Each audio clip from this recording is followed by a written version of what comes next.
Yan, magandang hapon mga groomers. Bless sa ating lahat sa hapong ito mga groomers.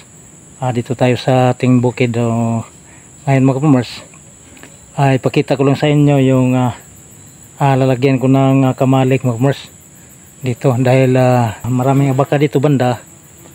Magtatagit ng kamalik at saka makina mga groomers. So yan mga groomers, ipakita ko yung area na paglagyan natin ng kamalik at saka yung abaka na abakong harvest. A few moments later. Mga groomers, ready na gawa natin ng kamalik. So pinalinisan ko na.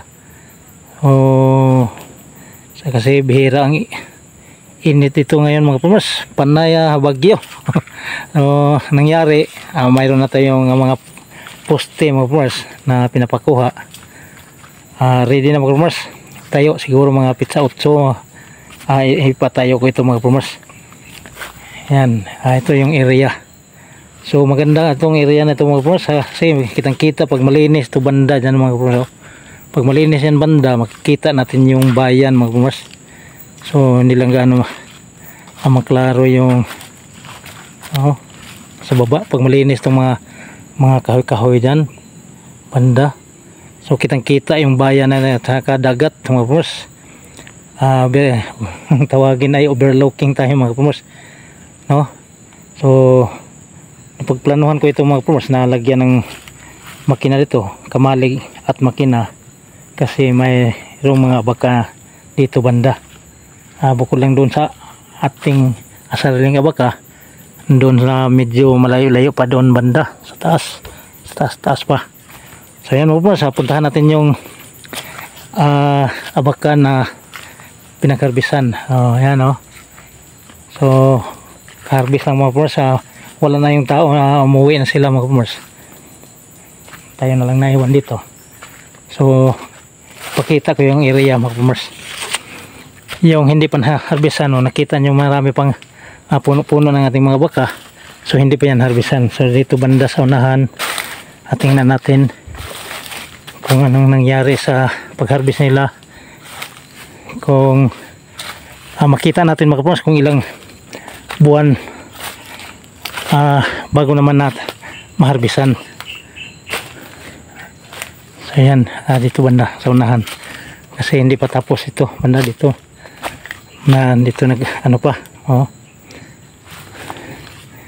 So dito talaga sa unahan tapos na siguro. So ito mga groomers, kasi may masin dyan din sa unahan, medyo distansya dito, mahigit 1 kilometro yata ang layo. Doon din nala yung tinaksi mga groomers, doon may masin man doon. So doon na mga groomers. So yan ang harvest dito sa amin mga groomers. So itong ganitong klase nga pag-harvest mga groomers,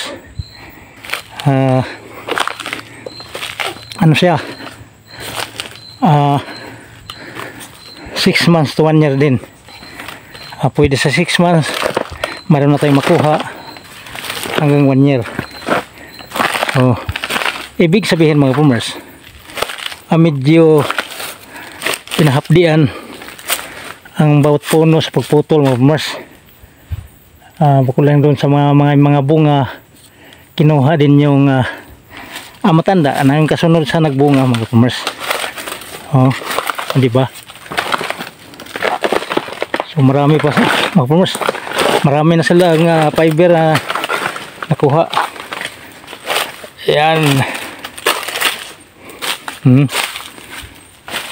Di ba?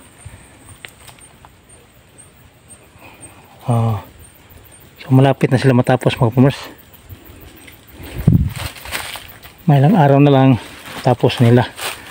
So ito mga groomers, pag matapos ito siguro kulang-kulang 1,000 mga groomers kilos, no? Medyo malawak-lawak ito mga groomers, hanggang doon sana doon, marami yan doon. So hanggang dito na sila, umabot na nila hanggang dito.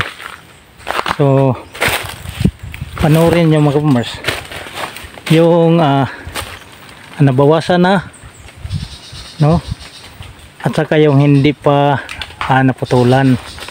Ayan, di ba, dami mga kapamers, daming maputol. Lahat na yan mga kapamers may mga bunga na, so halos yung iba ay mamamatay na. So masama mga kapamers ang abaka pag hindi mo hinaharvest or mamatay na siya, kasi yung mga sahan niya, no, o yung mga ano niya ay liliit mga kapamers. Okay, so kailangan talaga ma-harvest, hindi siya mamatayan. Okay, yan mga puno mga kapamers.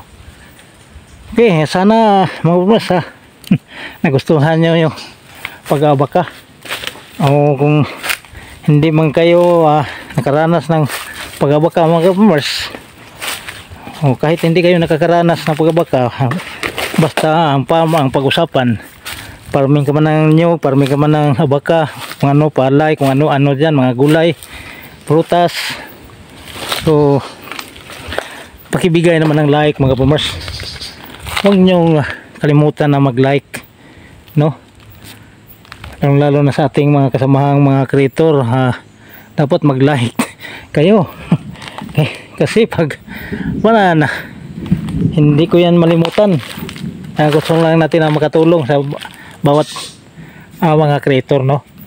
Okay, so sa lahat ng mga baguhan mga kapamers, pagkipindot ng ating subscribe button dyan, so para masaya naman tayo, masaya naman kaming mga taga dito sa bukid mga kapamers, no.